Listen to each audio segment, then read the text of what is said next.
I will throw that shit in the trash, nigga. I love Kit Kats, but I don't eat that shit anymore. I eat real chocolate, bro. Don't be putting that bunk shit in your body. I really sound like Bill Cosby, nigga. Like, for real. Like, pick up your pants and eat right and all that stuff. But I'm not a rapist. I promise you that. You can look all throughout my history. No rape. No pills. This is how we ended up recording a second episode. I'm going to shut my fucking mouth right now. So anyway, Zelda. Yeah, anyway. Wow. And this is how I know Nintendo hates me. They're like, can you not talk about our game, please? How did you get to Bill Cosby rape while talking about Zelda? How? How, bro?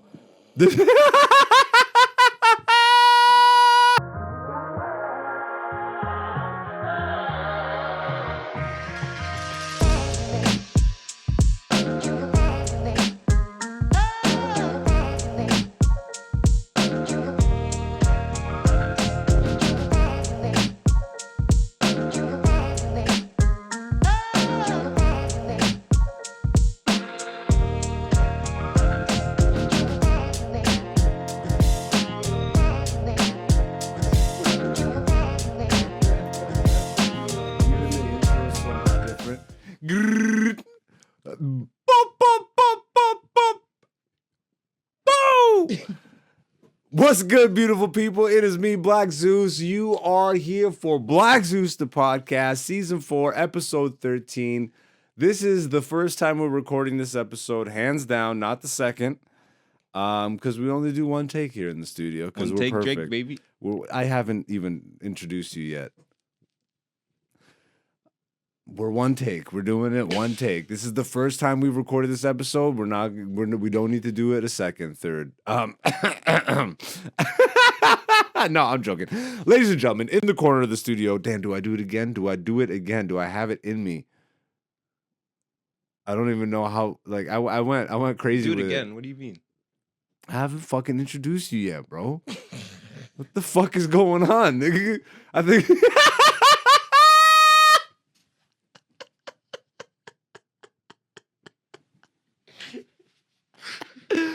This is the second time we're recording this shit. Me and Dante smoked hash today, ladies and gentlemen. So this is what you're going to be dealing with. Yes, thank you very much. This is the hash episode numero dos. In the corner of the room, the maestro, the man on the computer, the one that runs the show, the voice of God, the maestro with the fucking shit. Dante's here, ladies and gentlemen.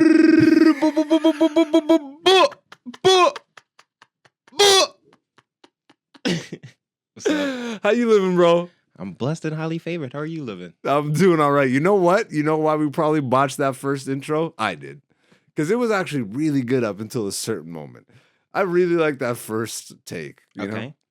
Yes, we did a first take, ladies and gentlemen. It was really good. And then I said some stuff that I didn't want to say. And instead of just stopping, I continued to double down. And then in my head, I'm making the edits, like for the podcast. And then I'm realizing that it's like 8 minutes of edits that I don't want to edit. So here we are on take 2, where nothing has been botched. Everything is as it should be. Episode 13 is this week's episode, so maybe that has something to do. I don't really see that as an unlucky number, but maybe I will start to respect it a little more. I was a little too frivolous with the number 13 on the first take. You know what I mean? Yeah. Oh, me 13, doobie-doo. And then just lightning. You got humbled real quick. Yeah, by lightning that struck the whole studio. I was like, yeah, nigga, you should have smoked that hash, you dummy. How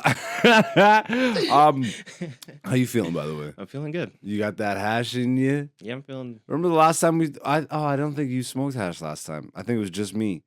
And I was super relaxed. I am also very relaxed right now, but there's, like, you can even hear the way I said relax. There's like a whoosh to it. Yeah, I don't know what's going on. I left my water outside of the studio. So we'll deal with that. I hope everybody's doing all right. You know what I mean? It's been a pretty fantastic fucking week since the last time we've been on the podcast. A lot of shit has happened comedy-wise. A lot of shit has happened in the fight game.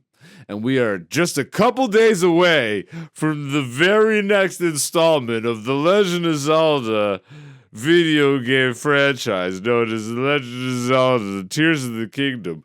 This is gonna be a conversation Nintendo wish doesn't exist about their video game. Mainly because I'm gonna say the N-word a lot. I don't think they like that.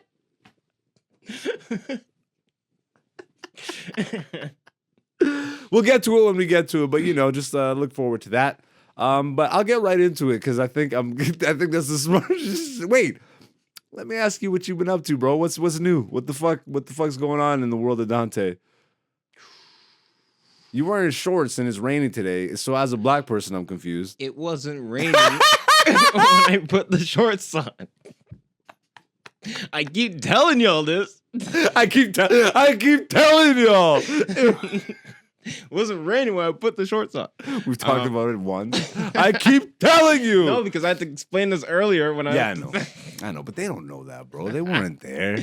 We don't exist outside of this podcast to them. No. Unless y'all see us in real life. Correct. Or subscribe to our feeds. Yeah, that too. You know what I mean? That's the thing. Scrolling down at the bottom. Where can they find you, by the way? Do it early this time. We'll do it at person1prod at PERSON the number 1 PROD. Blessed. All right. So what the hell you been up to, Shorts Man? Shorts Man. It's Shorts Negro. Who's that in the rain? It's it's a bird. It's a I don't know how. I don't know. Just please save me from this. I've been playing more Ultimate, so that's been pretty fun. Super Smash Brothers? No. Wait, Ultimate Frisbee. Yeah. Damn, you call it Ultimate. Yeah. Interesting. I didn't. I would have never. That would have been the last thing I guessed, even though I know you play Ultimate Frisbee. Yeah. Are you crushing it? You getting all that Ultimate Frisbee puss because you're just fucking doing 360 disc curls? So not only was I coaching before, but now I joined an actual playing league. Wait, what the hell were you doing before? I was just rec league? Yeah, rec. I was doing content and stuff with them. But then wait, so you're balling like you're in the league, but now you're in the league. That's a Gucci Mane lyric. Balling like I'm in the league, but I'm not in the league. Sorry, I just had to do that. But this episode's gonna get derailed 80 times. I see it. And it's all my fault. I apologize in advance to the listener and to Dante.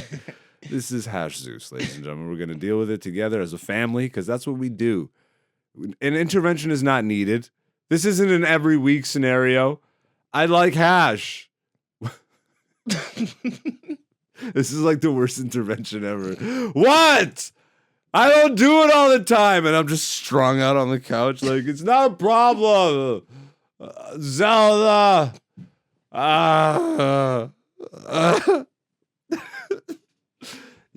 gonna rely on you to save me a lot this episode. You see how casual I am? Like look at so.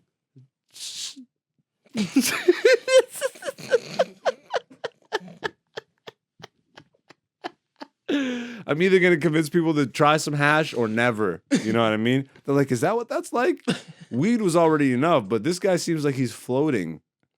I am. Mm-hmm. I am floating. What the hell was I talking about? Ultimate Frisbee. Yeah. All right. So...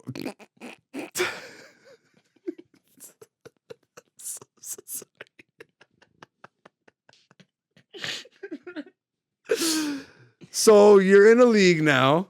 Yeah, they just invited me to play. So, oh, they invited you? Yeah, I got. Oh shit! I got scouted. You know how.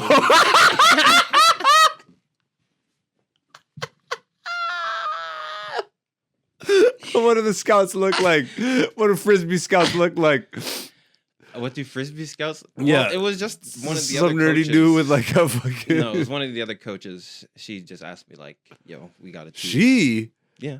Damn. It's like you play both men and women at the same time. Oh, it's intergender. Yeah. Yo, that seems dangerous. No, it's actually it seems like because the guys guard the guys, right? Because you do like one-on-one defense. Ah, I see. Right? So it's straight up like a mixed tag team match in wrestling. Yeah. The guy wrestles the guy and then the girl wrestles the girl. Exactly. I'm like, you're not putting fucking massive dudes on little girls, are you? That are just like fucking like, yo, let's play frisbee, bitch. Yeah, no, it's not like that. He goes to fucking hurl the frisbee. He just fucking backfists a girl by accident. I like how in the regular scenario of Ultimate, you think of the frisbee as the nerdy guy, but when he's I know the girl, it becomes this like hulking dude, like no. I said the scout. The scout. I picture being some nerdy guy with a clipboard. Clipboard. Thank you. I lost the word for clipboard there for a second. Holy shit! Straight up out of my brain. I'm like I went like this, and you somehow knew what the hell I was saying. Yeah. But yeah, I just pictured like the coach with a whistle, like with a whistle on a string tied around his neck. Whistles. I'm sorry. It's one of the few sports with no whistles in it, actually. The flags? No. So wait, are there calls? There's calls. Yeah, but it's So how the fuck do you? it's person to person. I don't like that. I like it. Honor system. But then you're at the mercy of somebody else's honor. What if Yeah. they have less honor than you? Then they play less. Do you think that's the way it goes? You don't think there's teams out there that are just straight up? Yeah, but who wants to play with those teams, dog? But wait, This is just a rec league. Like wait, because now you're telling me you're ranked, nigga. You're in a motherfucking. This ain't no rec league anymore. You in the pro leagues. No, You got I'm not in the scouted. pro league. What are you talking about? Because I got scouted by the other assistant coach for the youth league I was coaching.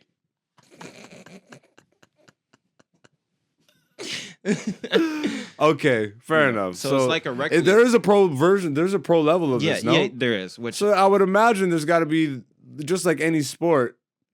at like that if levels, there's referees. Yes, Oh, okay. but It's not okay. at I see. the more casual recreational at level that I play the local city park or Yes. whatever. Like, you know what I mean? Okay. at my local field. Yeah, You're not sorry, I called it a park. I apologize. I'm we play on fields at least. Come on, man. You called us nerds, told us we play on parks.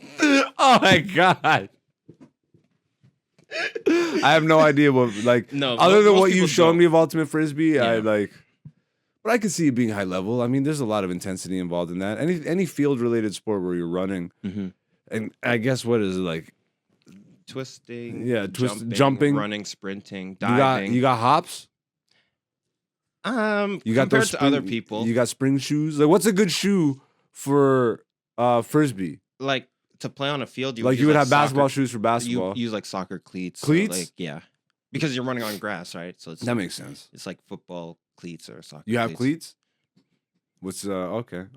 So you can get but I sponsored. don't. Yeah, You can get sponsorship potentially. Like Yeah. you can go pro leagues and yeah. make some bank. I don't know about bank. You know, You make like piggy bank. could you make a minimum Probably. could you make a You could full-time live. salary Yeah, you could live like probably. 30K, 50K a year Probably. Yeah. You can live off- in the pro league. in the pro league? Yeah. Okay. So you're making about as much as a WNBA player.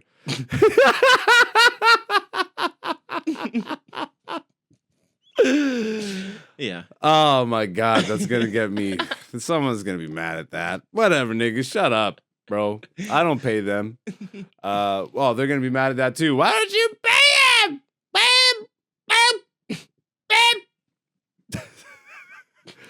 All right, moving right along, nigga. This is episode 13, so this is gonna be some weird, funky energy. You know, I keep doing this. I feel like I'm on a talk show the way I keep fucking putting like crossing my legs, like. No, it's okay. I just wanted to see if it would get awkward if I got silent for a second, but no, you held your cool very well. I think. What'd you think happened? I don't know. I'm like, Yeah, I know you looked like yeah, I just wanted to see. I do that on stage every once in a while. I straight up will Really? just like I don't know. I've gotten. We might as well get into the comedy recap of the show, but so recently, obviously, I did Nubian show. We did the JFL showcase, which we talked about last week. I loved it. It went amazingly well. Phenomenal night. Interesting though, because honestly, because I know all the comics that performed, myself included. There was like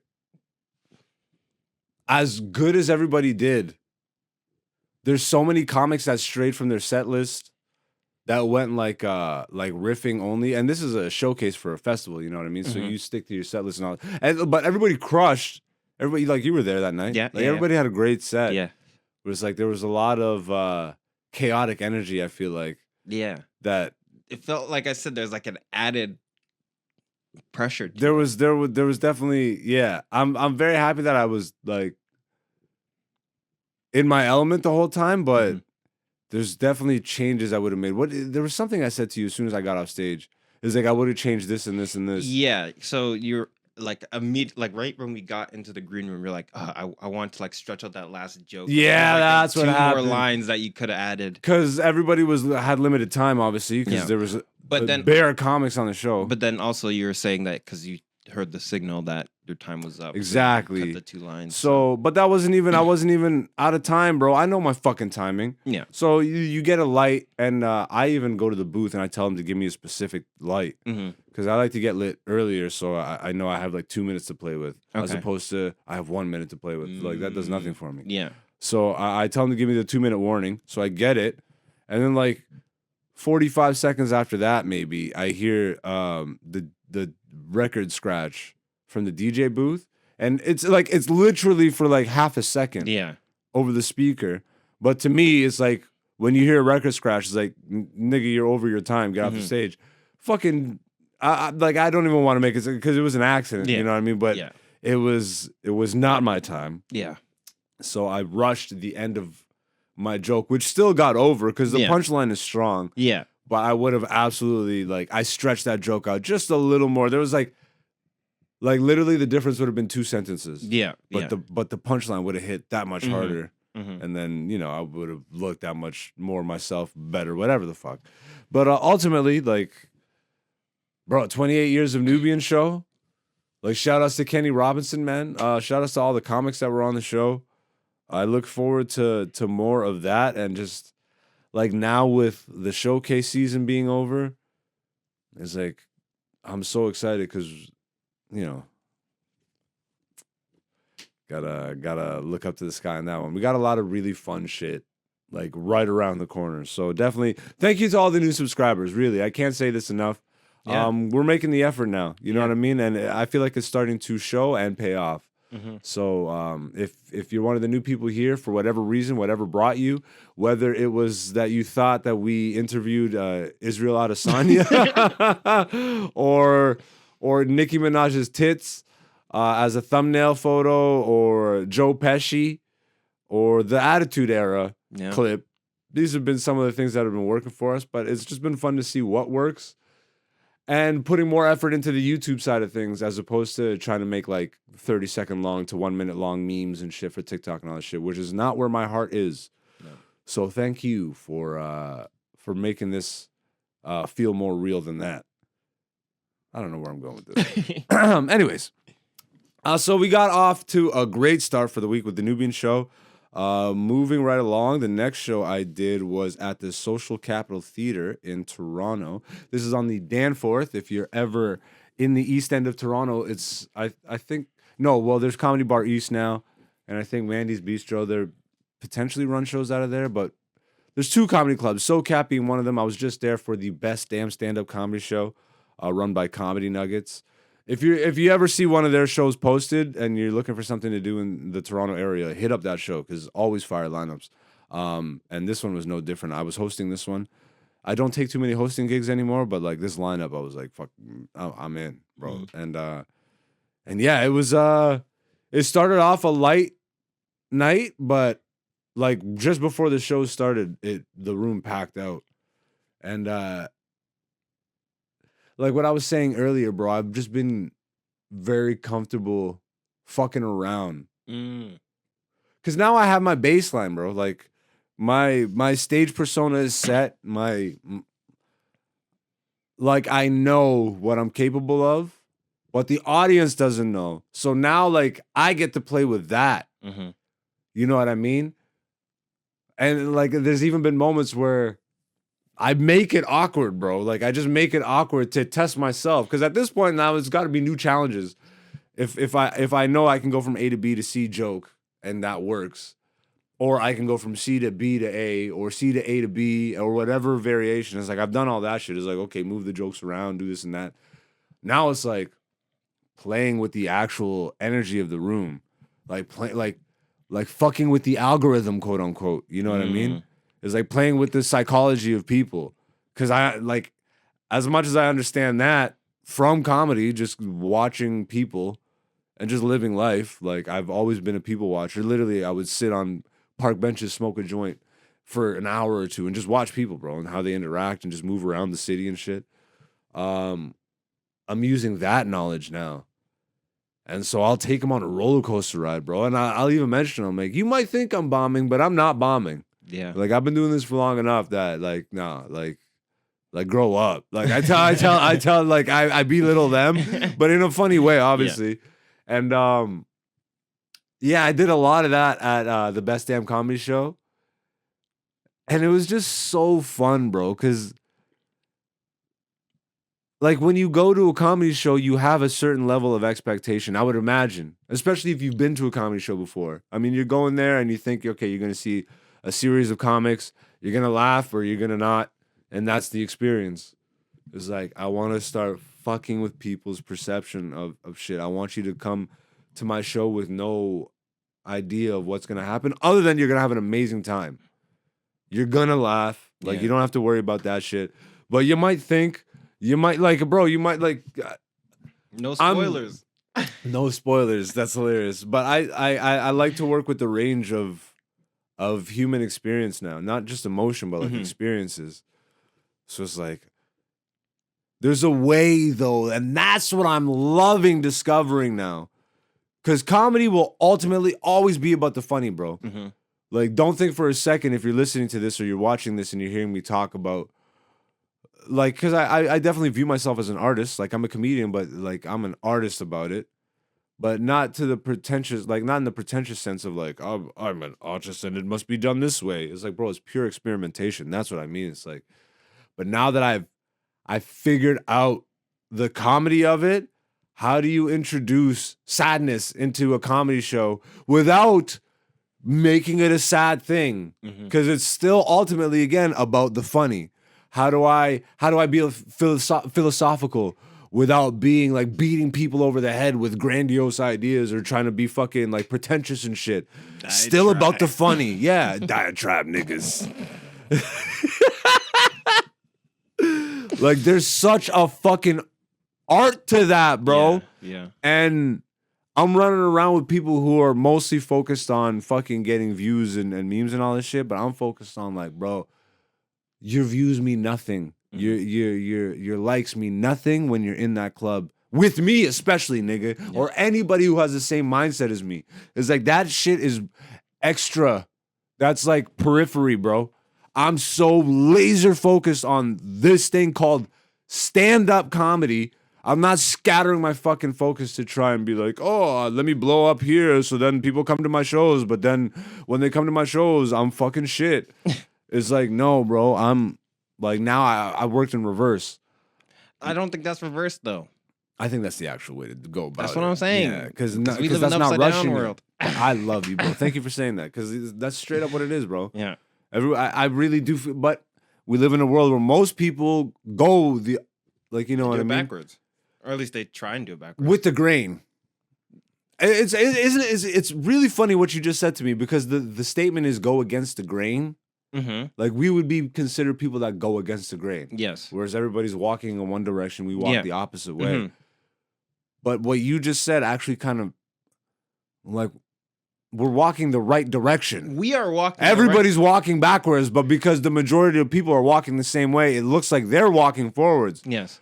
But they just flip the direction of the way they're walking. We're actually... Yeah. Yeah. Because they want...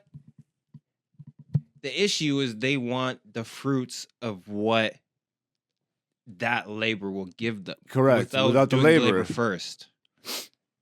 Right? R.I.P. Patrice O'Neal. Like, this guy said that the best I've ever heard. He's like, I'm interested in doing this chronologically, bro. Exactly. Getting from A to B to C to D to E to F to G. Some motherfuckers might go from A to G, Yeah. But when you get to G, you're gonna realize you weren't ready for G because you missed B, C, D, E, F lessons all the way in between. So even though you're all the way further ahead, you have to now backtrack and gain all these lessons. But you're doing that in the spotlight, which Yes. is so much harder to do. Yes. And that's how you get 15 seconds of fame type bullshit.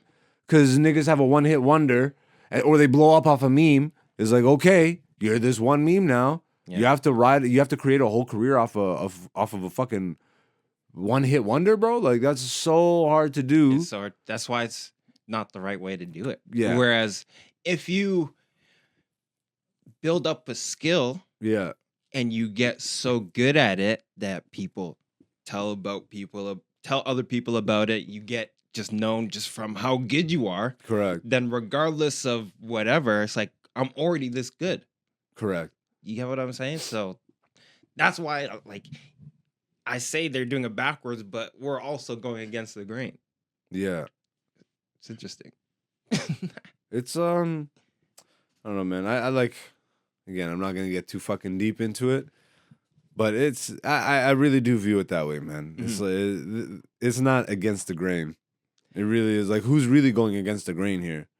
It's like, just because Yes. everybody's jumping off a bridge, that makes So- it the right thing to do. It's so funny how everything your parents tell you as a kid, really, like, you can lead a horse to water, but you can't force it to drink. All these little things end up being the most real fucking, like, blueprints to a happy, healthy, functioning life. Mm-hmm. You know what I mean? But you don't realize it until you have the life experience. What are you saying? Well, you're not even at a level of awareness to understand it, right? Yeah. Because so like That's like a lesson going right over your head. You're not even aware that anything's happening around But if you. if your awareness is high enough, how can it go over your head? Correct. It's going to go right into your eyeballs, nigga. I see the lesson. I see the light. Hallelujah. I see the light. I did one more show to cap off the week back in my, well, not my hometown, but where I first touched soil in Canada, with my guy and yours, Yay. Abbas Wahab. Shout outs to the guy Abbas Wahab, my brother, bro. Like, literally Sudanese and Ethiopian, both immigrated.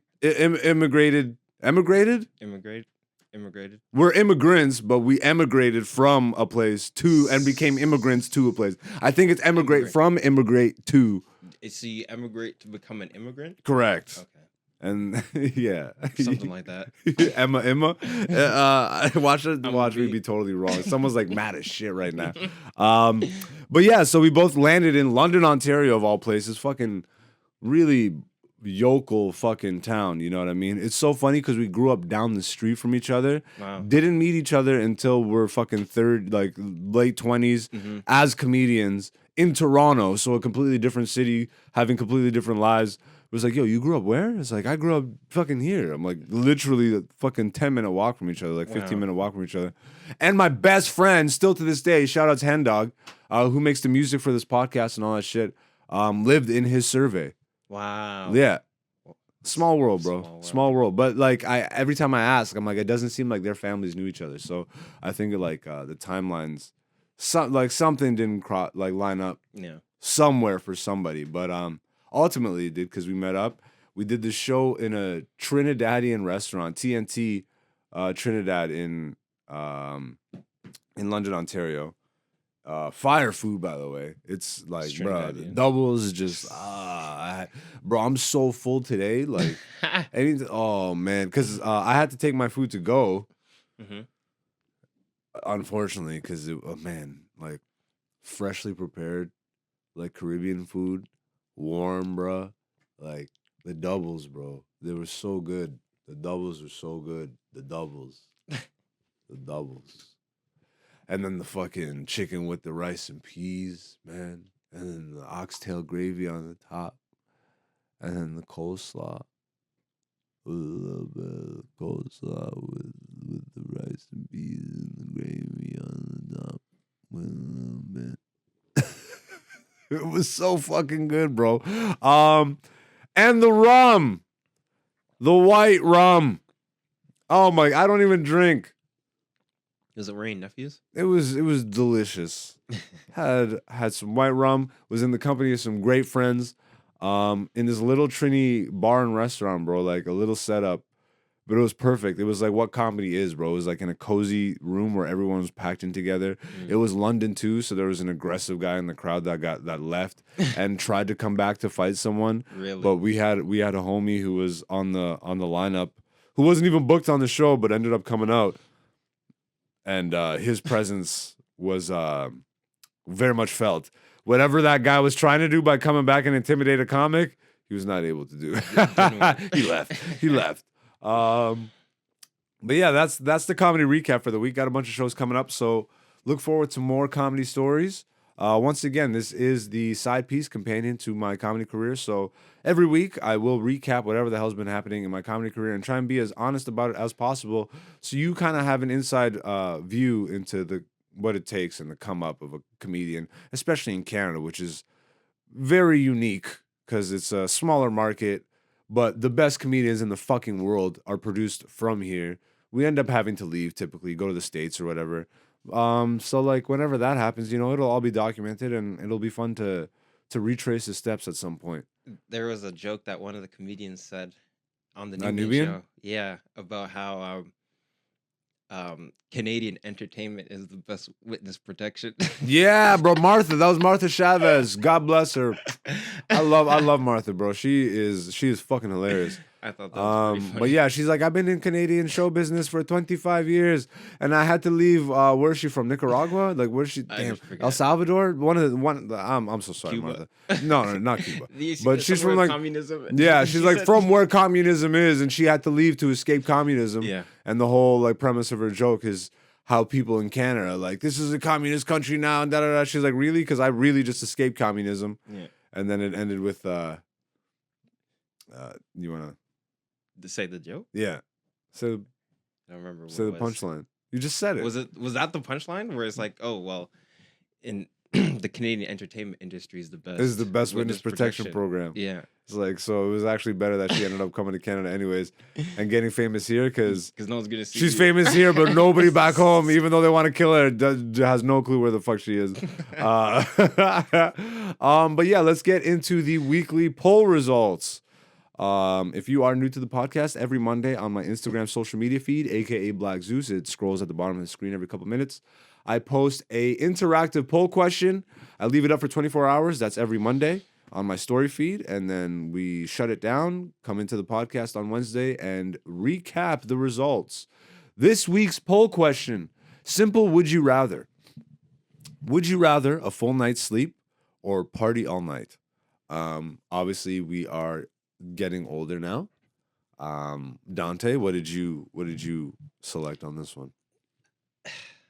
Now is this is this a majority thing or just a one-time thing? No, this is a you. This is a majority. Would you rather? I'm a full night sleep person, but I never get a full night's sleep, and I never party all night. Aren't you either. the guy that says that? Yeah, you stay up late. Yeah. So but do you sleep in? No. You wake up early. Sometimes. Do you get at least 6 hours sleep? 5? 4? Yeah. Sometimes. What? Sometimes. You're running on 4? Mostly? Mostly, I like during the week I can go for 8, but like when I'm busy, I don't even think I get 8 anymore. like I don't. But My I'm body optimal is like between 6.5, 7. 6.5, 7. Yeah. Mm, If I go over, I'm groggy. If I go Really? under, I'm not groggy, but I don't have as much energy. Mm. Like I don't have my full peak yeah. like energy. Yeah. Yeah. Yo, I don't, Up you know, late, up you know what's early. odd is I feel like I'm coming back around though, because I have these peaks and valleys in my life where, like, just because of my life experience, I've been able to have like long chunks of my life where I was fully extroverted. Then I'm like, I'm over this, Mhm. and then I went introverted. I'm like, I'm over this. Then I went hybrid. And that's when I started comedy. I'm like, I'm introvert, extrovert whenever I want to be. Fluid-vert. Yeah, like I'm fluid vert. I forgot about that. And then I think now, like, I'll still say a full night's sleep because currently I'm still I haven't tipped the scale back over. You're not but I'm partying all starting night. to get back, dude, bro. I'm starting to get back a little bit. Okay. Yeah, I don't know. There's something bubbling up in me, bro. Like, I don't know, bro. I'm in this place. I feel like I'm in this rarefied space, bro. And I don't know. We only get one life. You know what I mean? So I want to kind of maximize, like, whatever the fuck I'm capable of doing, I want to take it all the way. And as I start to progress, I want to keep myself open to opportunities and experiences and all this shit that I wouldn't have had the opportunity to experience otherwise. You know what I mean?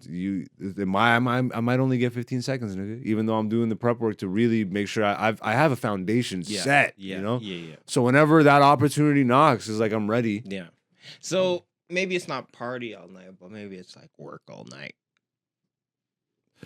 Well, I don't see Or it work up all night. like, but it's not work. It's not work. You know to what me. I'm saying? Yeah. Like, I'm in show business, you know. Yeah. So like, what would be partying to most is networking. To me, is hanging out with my family, like my comedy fam and shit. To me, it's and even still, like when I did that Trini show the other day, that's the first time I drank in a while, bro. You know what I mean? And I didn't get drunk or anything, but like even just having a few drinks is so rare for me now. Yeah.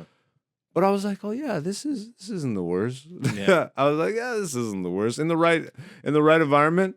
And I've been slowly creeping back into that space. Okay. But I want to find the right line, because as I continue to level up and go Super Saiyan in life, is like I want to start kind of flexing that in the wild, bro.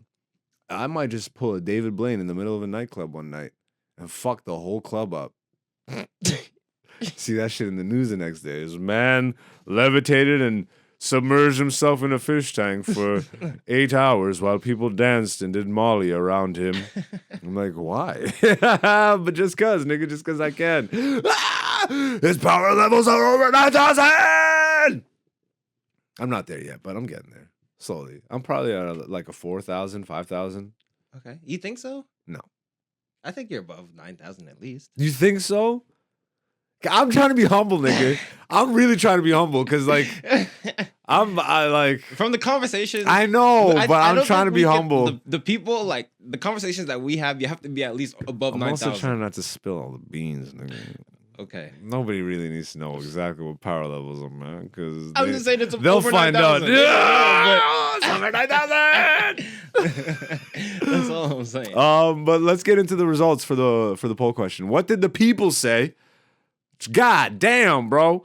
88% versus 12%. 88% said a full night's sleep, and that's how I know the majority of my audience is old. But do you think, here's another question, like, do you think that cultural wise we're shifting more to a sleep? Not fully yet. Because like a lot of people, bro, nightlife is a major. It's still popping? It is. It's popping, okay. Bro. Fair enough. Hell yeah. It's the roaring 20s, eh?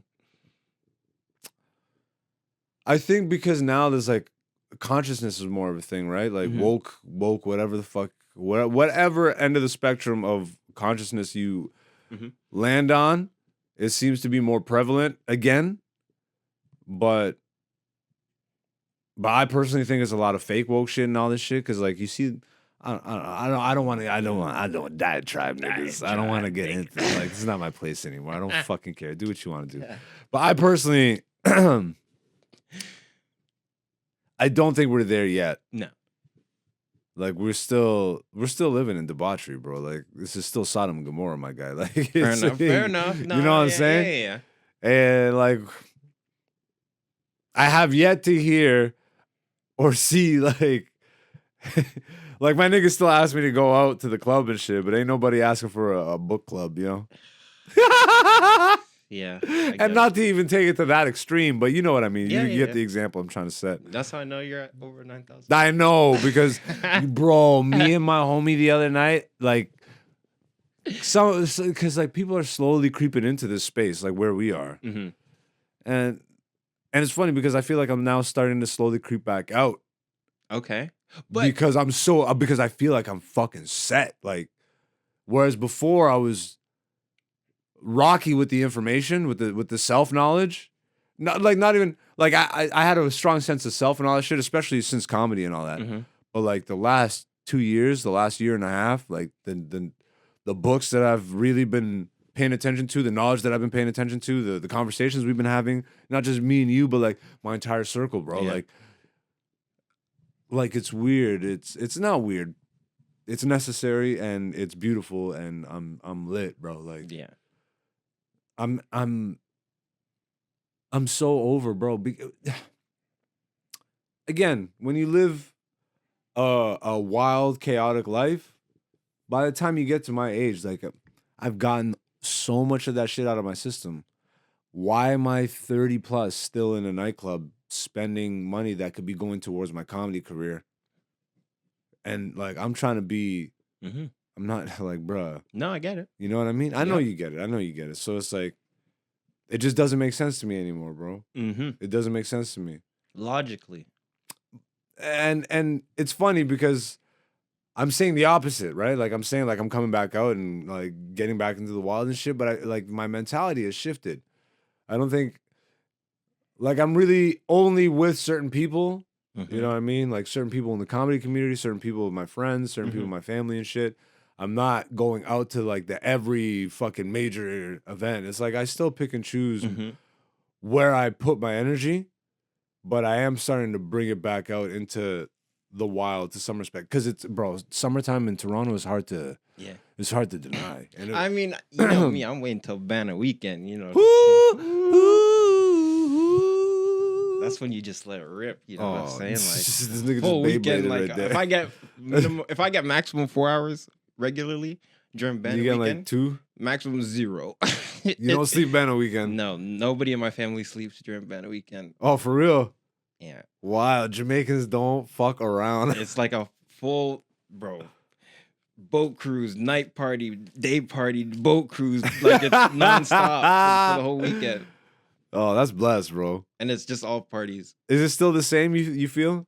Does your Yeah. family still celebrate the same? Like, cause Yes. Banner growing up, I remember was like, bro, you used to have celebrities flying out to Toronto to celebrate Banner. Like, Yeah. I remember one year I was in high school and Ludacris came out. Mm-hmm. Like, But the thing is, it's like once they go once, they don't need to come back. correct. You get what I'm saying? But I mean, I still. You're also Jamaican, so this is your time. Yeah, my one time of the year. This is your one time of the year the country, or at least Toronto shuts down. Yeah, we shut down Toronto. Yeah, do they do it any other part of Canada? Is there a banner around Canada, or is it just mainly Toronto? I'm sure they have like other Like a banner Caribbean weekend and- festivals yeah. and stuff like that. Because Yeah. like I know London has something similar, Brazil has something similar. Afrofest is also coming up. Afrofest, in Toronto. I we love could that go to one. that one We got to too. go to that one this year. Sure. We should actually plot some stuff for Banner and Mhm. Afrofest and all that stuff. I'm gonna shut my mouth now. But ladies and gentlemen, this is this is where I get a little nerdy for a moment. Forgive me, forgiveness, please. There's a video game coming out this Friday. So this episode airs on Wednesday. I guess it would be the 10th. Wednesday, May 10th. Because then Thursday is the 11th. And Friday is the 12th. And Friday is the release of brand new Zelda! Zelda! Zelda! Tears of the Kingdom! Number 1! Nintendo number 1! And I have not given a fuck about video games in literally years, bro.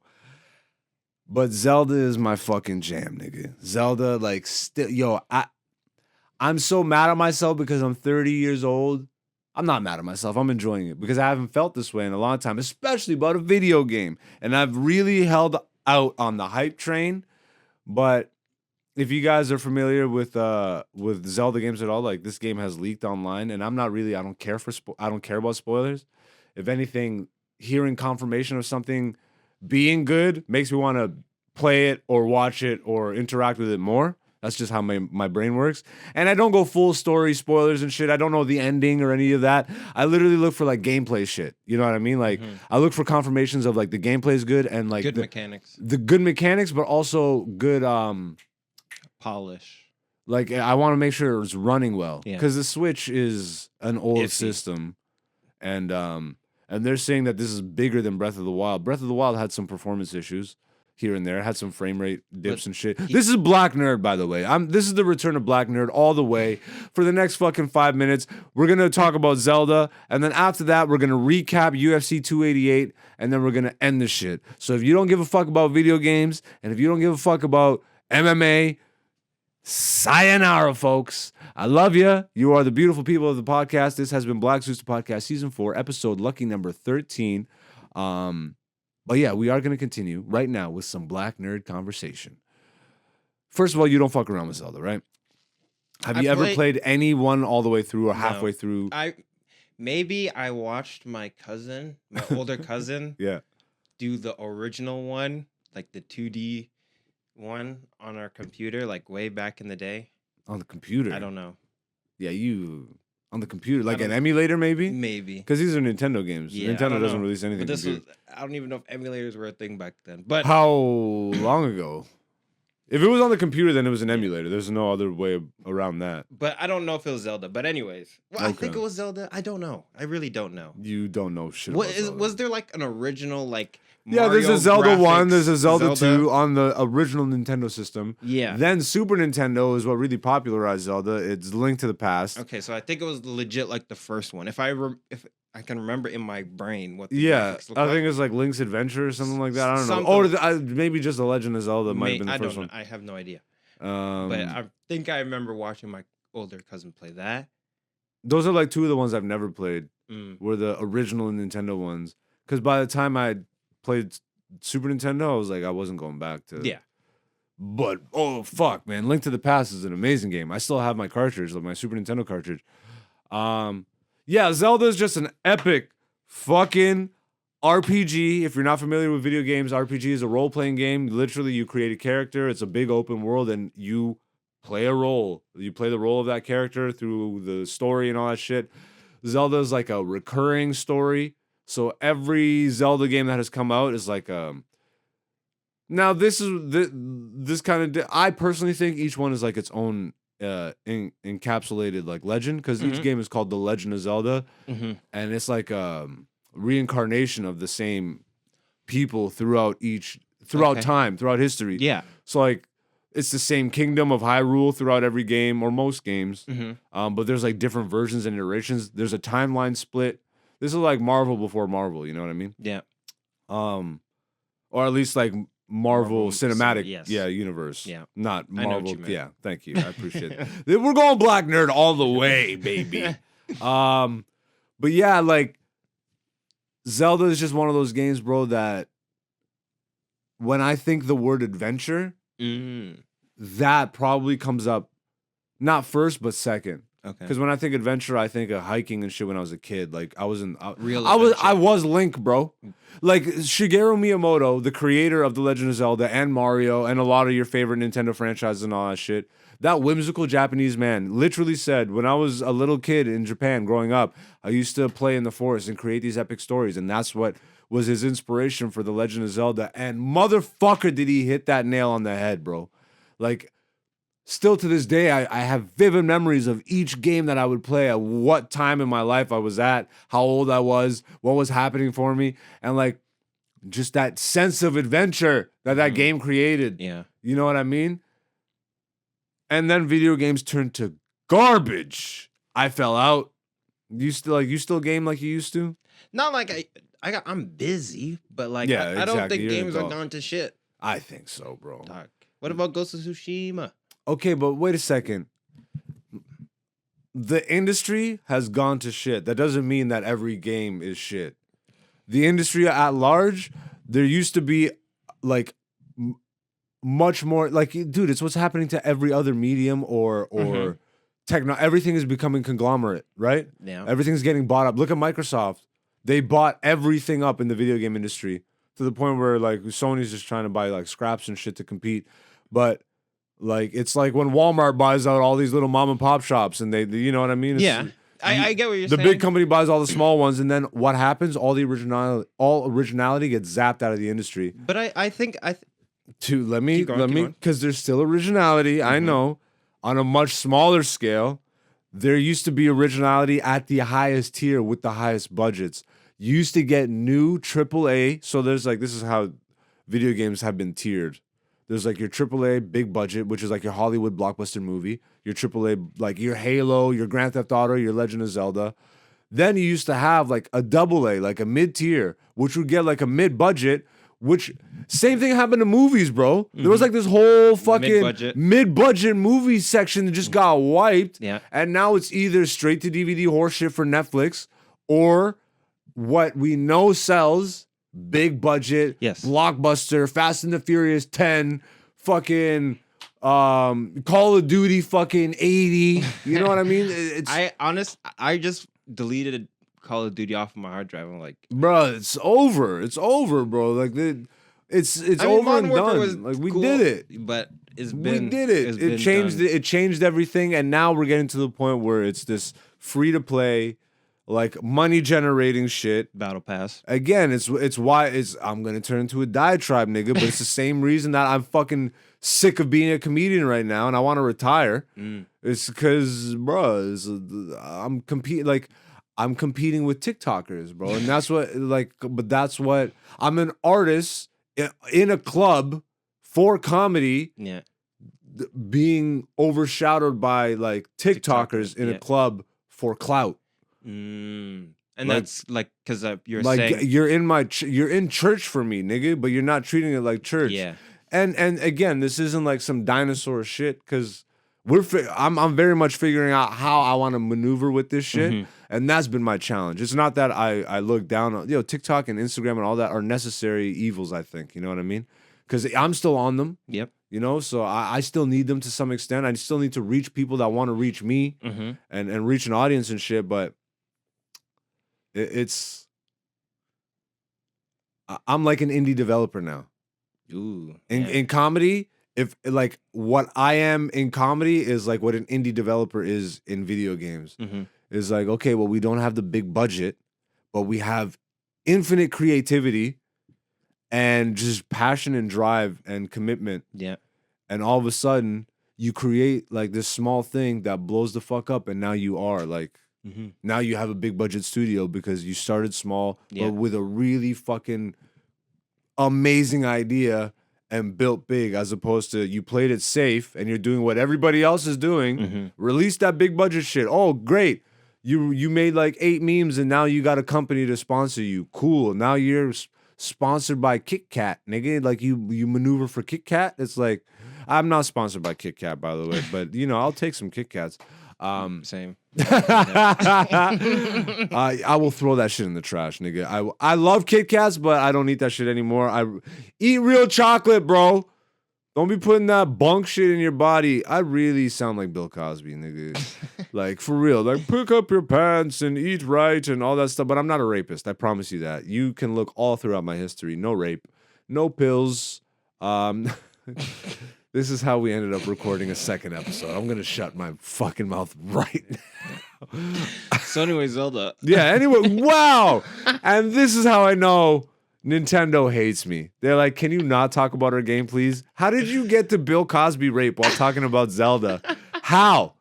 How, bro?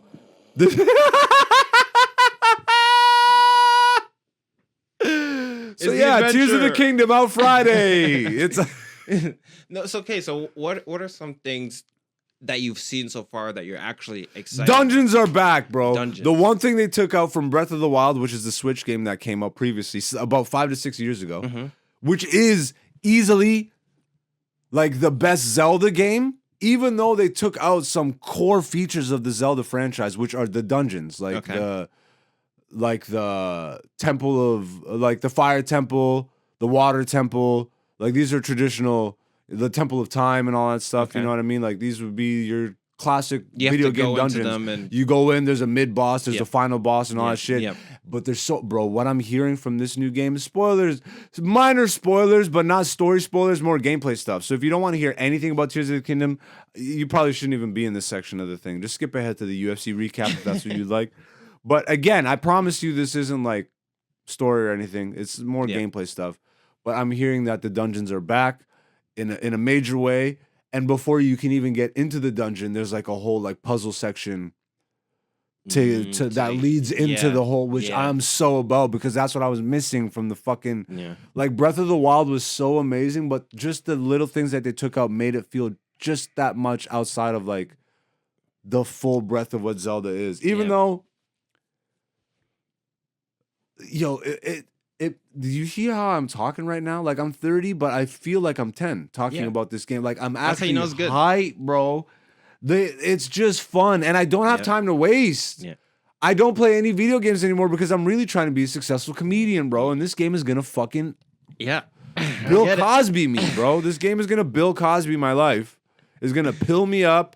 I'm gonna wake up on the couch at 3 a.m. Be like, fuck, I got work in the morning. One more dungeon. One more dungeon, bro. Like they're doing the whole as above, so below thing. Yeah, you know what I mean. So there's Sky Islands, which they've already revealed, but it's been heavily rumored and now pretty much confirmed. There's a whole massive section of the underworld in the map. And from what I'm hearing, there's like underworld dungeons and shit. But like underworld sounds like it's going to be a later game thing, even though you can go in there right away. Yeah. Like it opens up from the beginning. Yeah. Like maybe you have to be strong enough. You need to be strong enough. Also, there's no light down there, so obviously you got to power yourself up to where you can have light for longer in darker areas. I'm sure it's gonna be like lantern oil and shit like that. Yeah, exactly. But some torch mechanics. 2 minutes. Exactly. But you need a lamp. But now you have oil, and now you have a canister, so you can like it'll be shit like that. And the enemies are really like it's like all dark and there's like the calamity, the demise, all that dark goopy energy that's all around there. Bro, I'm seeing some of the new enemy types. Yeah. They're bringing like original Zelda enemies back from like the 2D era, but like a 3-headed dragon called Gleeok from the first Legend of Zelda. I'm black nerding the fuck up right now. But yeah, and it's not even like a dungeon boss, like a final boss. But when you see it in the trailer, it's in the trailer. So you see the big 3-headed dragon and shit, but there's like elemental versions. I'm sorry, bro. What do you call? I say Gleeok. What do you? Oh wait! Oh, you got a joke? Okay. What do you call it when you let that chopper sink? A Gleeok. Yo, you make me sick. You make me sick to my stomach. You're off the show, bro. You're not allowed here next week. Let that chopper sink. Gleeok.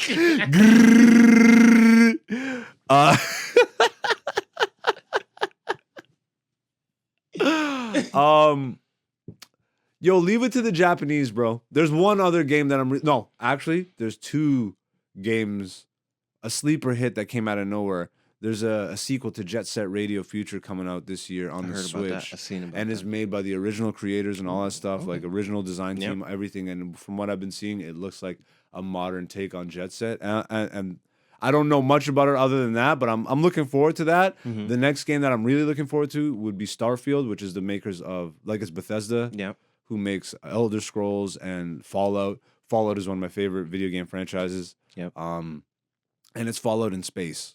But there's a lot of turmoil around that development right now, so people are worried that it might not live up to the expectations. But what I do know is that Nintendo has very rarely disappointed, and from what I for sure know, even though I haven't played it, like this is gonna be my game of games, bro. Zelda's like Tears of the Kingdom, because Breath of the Wild already like they topped anything they ever did, and it's mechanically it's one of the best playing games. That's why I played. Regardless of if you like or know Zelda, it's one of the best playing games, bar none, bro. It's the only game where they've said you see that mountain over there, you can climb to the very top, which a lot of people have said in video games, but you know what happens? Bethesda actually does this a lot because they make big open world games and they're like, you can climb to the peak of the highest mountain.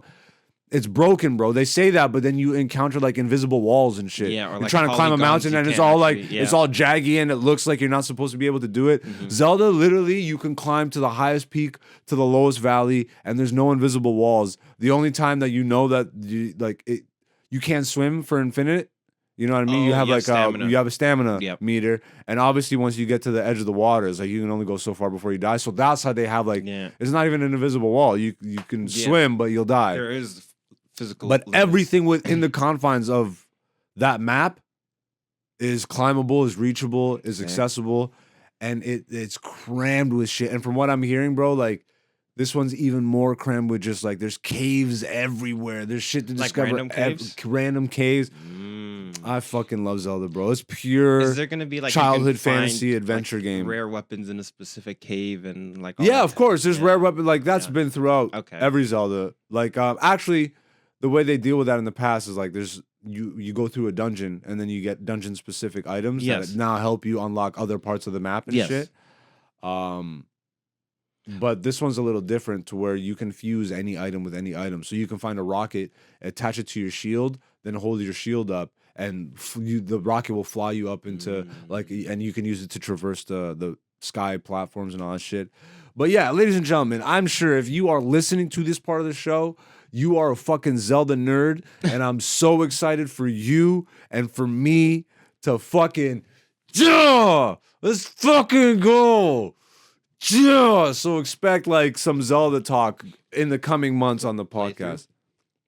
I'm thinking playthrough, but Nintendo's so wishy-washy That's with right. they're really they're more extra butthurt about it. Yeah. So like any footage or anything like that, we'll see though, because once the game is out, I'm pretty sure we can do that. So we'll look into doing a playthrough too, because we have a capture device. So might just hook the Switch up and do some shit here. But that comes out this week, and I couldn't be more excited. And if you held out, because Zelda did leak, like copies were sent out early, and someone uploaded it online, and that's how I came to find out a lot of the spoiler stuff that I know, because I was digging that out.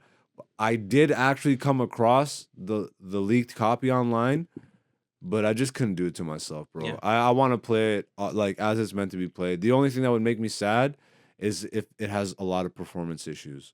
That's the one glaring thing that I'm not 100% on yet. Do you think it will? I think they Switch hardware is really old, but they've had it optimized now. I would imagine, you know what I mean? Yeah. So and it's Nintendo's, their system is their hardware and software. Because remember, wasn't Breath of the Wild a launch title? Correct. It was. And it was a Wii U game actually. Exactly. That they ported over because they had a new system coming. So it's not even a Switch game. Yeah.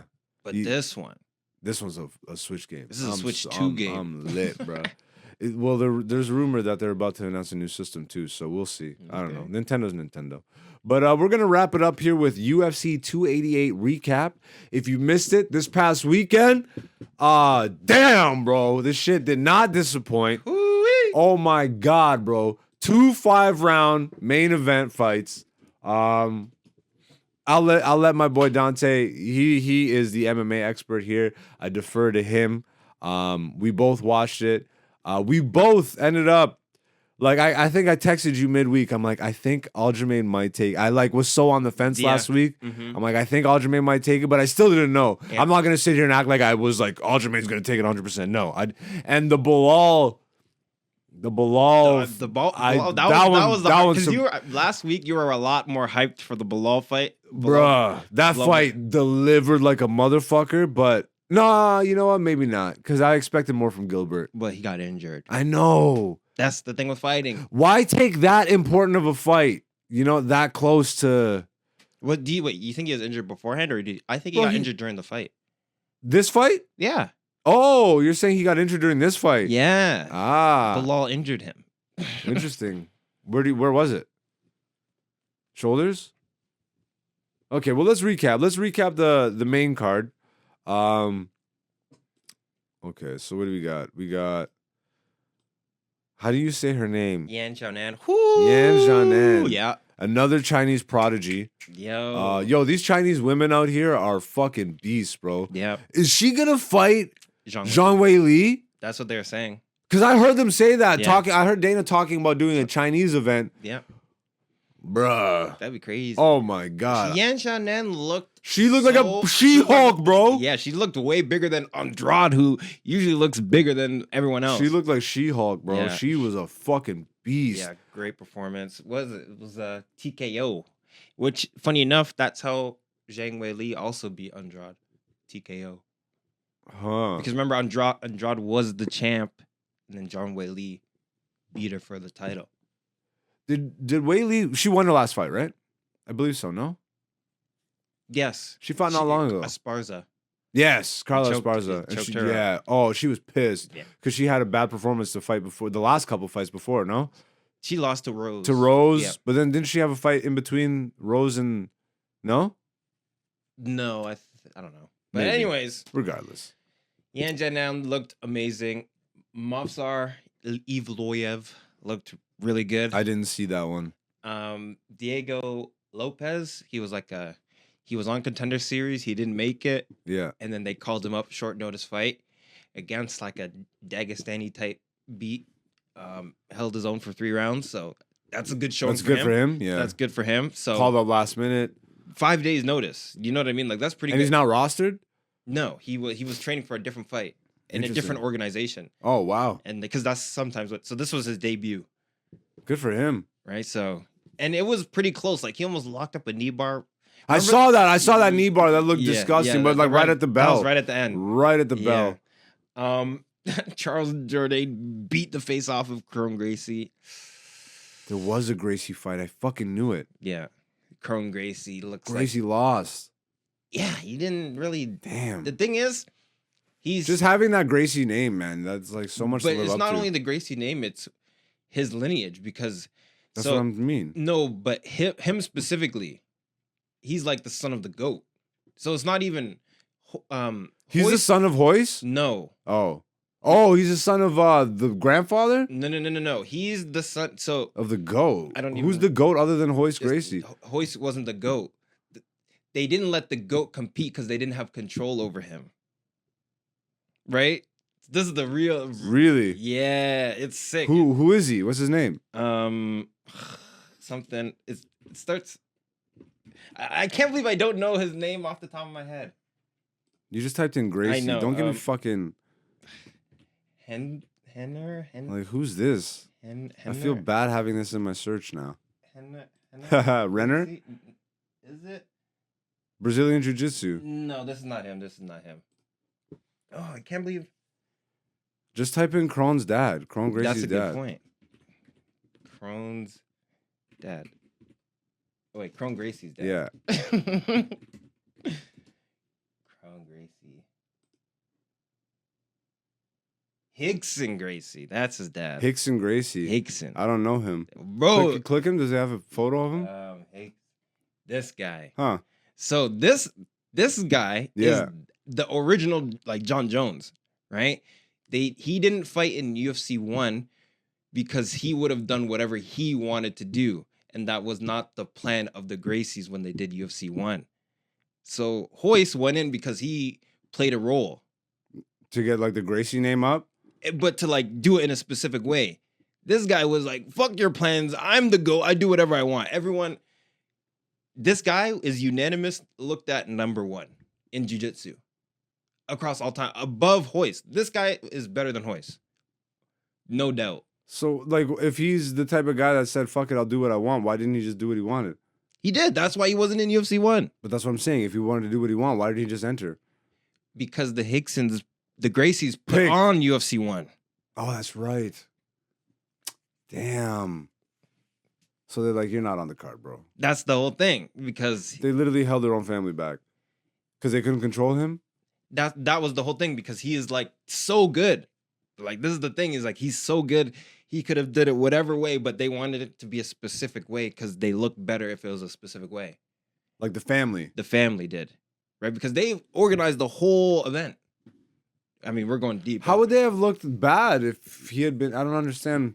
I'm sure they know. Obviously, I don't. They're marketing geniuses. This is why we have UFC to begin with. Because of the Gracies. Right? So it's like they had this whole plan, but regardless, Kron is the son of this guy, not Hoist. Right? So he's the son of the actual GOAT. Like the GOAT. That's his son. And the thing is, that was kind of disappointing, is that he only had jiu-jitsu. And no striking, no wrestling, no. But his dad had everything? His dad was only a jiu-jitsu guy. Like, this was before UFC. Before MMA really was, Yes. So, okay. Right? So they were doing something complete. They had, like, different kinds of fights, but he was the guy, which they had, Vale Tudo, like, rules and all that stuff. Because this was in Brazil as well, but he's the GOAT. All right. And the Kron is his son, right? So I was, we got the son of the GOAT in the UFC. This guy had no striking, no head movement, no footwork. Just came in with jiu-jitsu. Just came in with jiu-jitsu and thought that would be bro. enough. You get bro. For 3 fights, he did this. Especially now, man. That's what I'm saying. The fight game has changed just in the last 5 to 6 years so much. Exactly. Fucked since the beginning. Holy. Exactly. And he's from that original beginning style.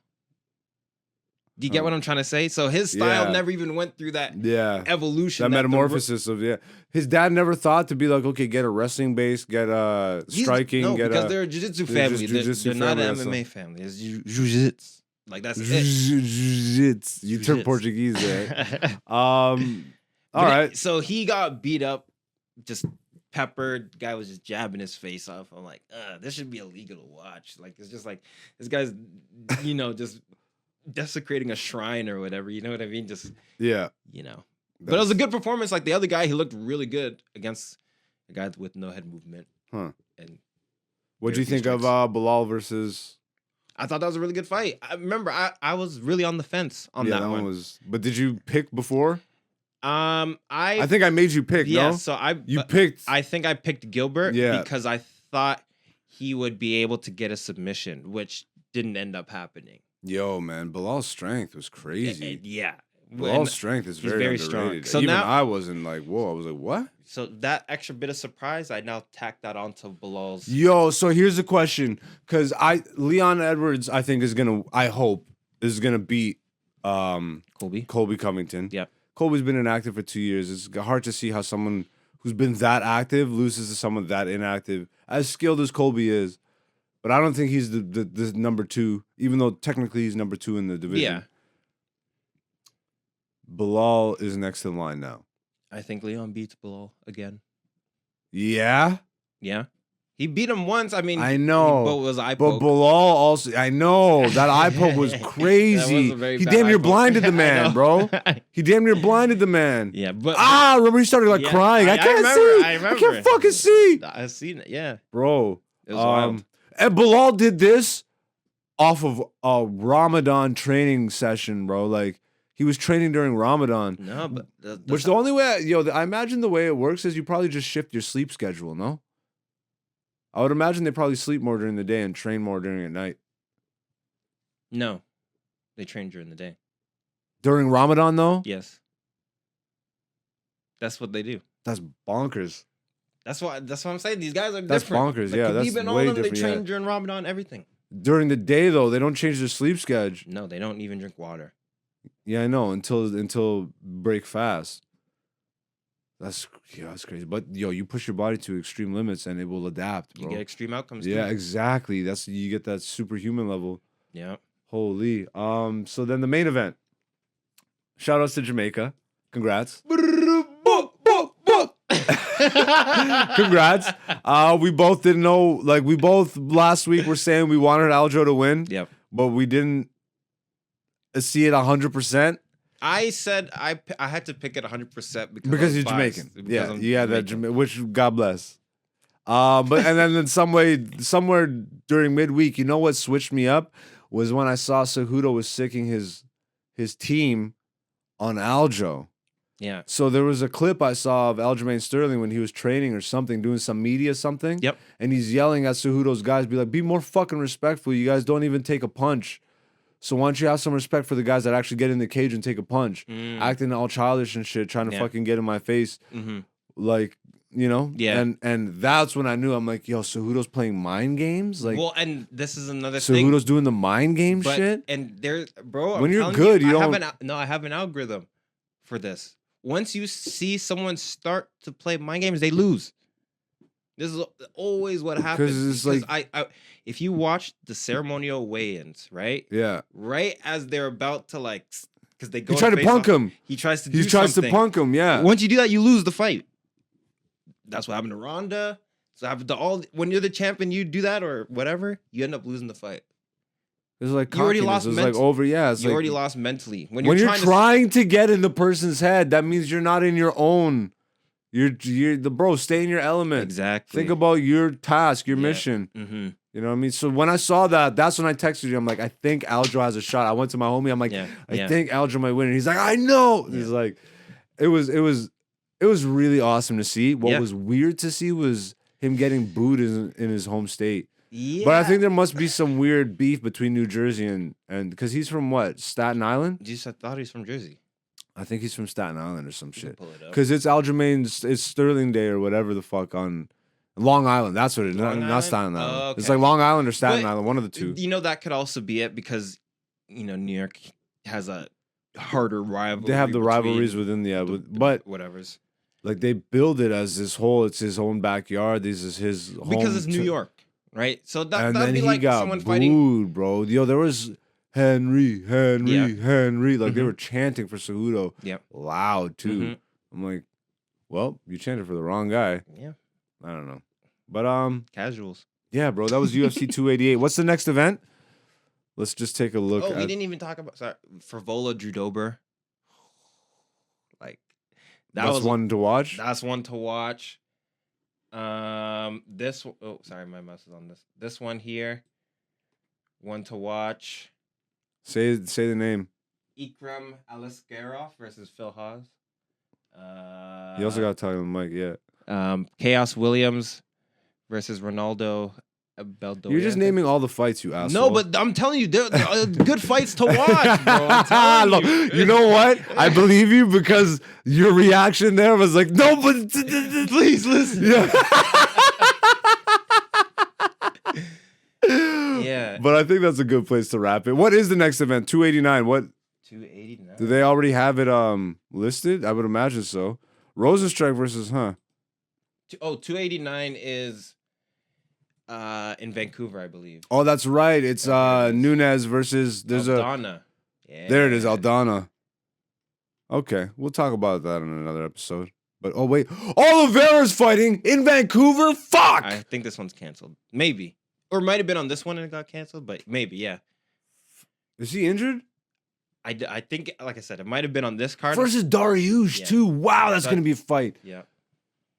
Wow. All right. Ooh, banger. Banger alert. Is Chris? Banger no, alert. he's not the shoe guy. Who's the guy that drinks out of the shoe? That's the Tai Sua. Tuivasa. Yeah, Tua. That's it. Yeah. Scroll down a little bit more. Let me see this real quick. All right. Banger alert. Banger alert. Banger alert. Banger alert. All right, we'll get into this on another episode. We'll actually do a proper preview of this. But other than that, this has been Black Zeus the Podcast, Season 4, Episode Lucky Number 13. Thank you to all the beautiful people for being here. Dante, where can the people find you? You can find me on Instagram at person1prod, PERSON, the number 1, PROD. Blessed. All right. And I am AKA Black Zeus on all social media. Please make sure you are following me, Twitter, Instagram. I'm not on TikTok, so YouTube would be the main place because this is where we're putting the main focus now. So to all the new subscribers and all the fellow subscribers that have been here, all you beautiful people, man, I fucking love you, and I will tell you this every week. I appreciate you. Thank you for being here every week. We will be here every week for you with a new episode of Black Zeus the Podcast. Peace.